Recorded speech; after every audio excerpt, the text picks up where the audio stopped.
Сәлем, алдыңғы жолы мен сіздерге бүлдірлі смартфондар туралы айтқан едім. Ал бүгін сол бүлдірлілердің ішіндегі ең қызықтары туралы айтатын боламын. Қалай недеп кеттім. В общем, көп уақыт созбайық, сенен лайк және тіркелу, менен жаңа видео, кеттік. Люди в черном дейтін кинодағы сақшыларда адамның есін кетіріп жіберетін қалам сияқты нәрсе есіңізде ма? Мына смартфонды соған қарап істеген сияқты көрінеді. Өлшемі кішкентай көрінгенмен өзінде көп смартфондардағындай мүмкіндіктердің бәрі бар. Ал ешқайсысында қайталанбайтыны ол оның стилус ретінде қызмет ете алуы. Сурет салып отырып сөйлесе беруге болады қысқасы. Тіпті видео арқылы байланысып, камера арқылы ақпарат жинауға да болады. Көп сөз боқ сөз дегендей, ұнаса Алиэкспресстен заказ беріп алсаңыз болады. Бағасы 30 мыңның айналасында. Келесі смартфонның да идеясы өзгеше. 3 жиналмалы экраннан тұратын бұл девайстан мүмкіндігінше қалаған форматта жұмыс жасауға болады. Кішігірім кітап немесе ноутбук ретінде де болады. Бірнеше бағдарламамен жұмыс жасау және де коллективті қызмет атқаруға да қатысты пайдалы функциялары бар бұл смартфон толық өндіріс және сатылымға қажетті соманы жинай алмай қалды.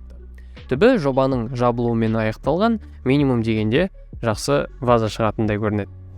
Sony Xperia XZ1 жай көзбен қарасаң тым қарапайым смартфондай көрінеді. Алайда бұл смартфонның құпиясы оның камерасында. Енді әрине Sony ғой. Бұл смартфон камераға келгенде өз уақытында сол жылдарғы айфондарды шемішкедей шаққан ғой. Оған қоса әлем бойынша 3D жобалау мүмкіндігін және баяулатылған видео түсіру мүмкіндігін беретін алғаш смартфон болған. Бұл модельдердің алға қарай дамымағанының бір себебі сол баяғы басшыларының шешімінде. Кім білет, мүмкін қазір барлық мобилографтар осы смартфонмен жүрер ме еді. Мынау енді бірден айтайын, жай прикол үшін жасалған смартфон сияқты көрінеді. Менде бұны тектен-тек қосып жатқан жоқпын видеоға. Бұл смартфонды негізі үлкен әлеуметтік мақсатпен жасаған екен. Телефонға тәуелді жандардың бетін бері қарату үшін. Техникалық тұрғыдан қарасақ, бұл смартфон емес, бірақ соңғы нұсқаларына сим-карта салып, қоңырау қабылдау мүмкіндігін қосқан сияқты. Ауыратын достарың болса, если что, алып бере жатарсыз мүмкін. Ары қарай кеттік. Ал мына смартфон енді өзінің жейтін тамақтарына қатты мән беретін адамдарға пайдалы болатын шығар. Мәселен, бұл смартфонға кез келген табиғи өнімнің құрамын анықтап беретін молекулярлық сенсор орнатылған. Яғни, мысалы, алманың қаншалықты шикі, піскен, құрамындағы витамин және организмге қандай пайда зияны бар екенін анықтап бере алады.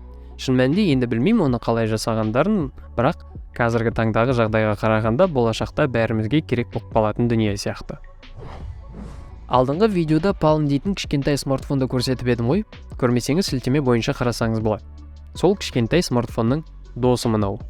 Үлкен және салмақты смартфондардан шаршаған адамдарға арналған. Өзінде керек нәрселердің бәрі бар. Тіпті негізгі смартфон ретінде де ұстауға болатын сияқты. Немесе балашағыға алғаш телефон ретінде әдемі кетеді. Екінші версиясының да дизайны тіпті керемет жасалған. Тіпті қол өзі сенсор да бар.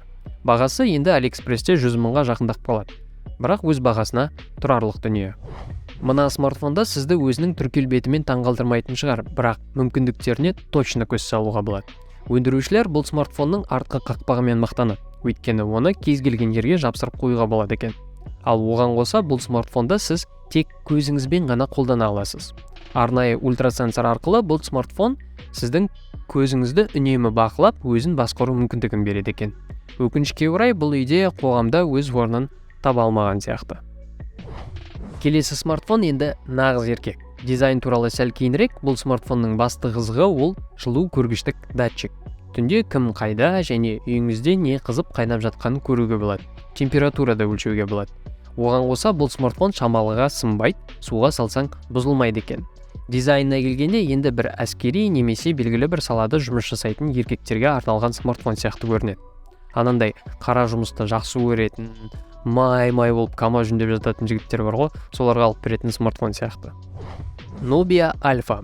Жоқ, бұл сағат емес. Бұл кәдімгі толықтай смартфон, тек қолға тағатын.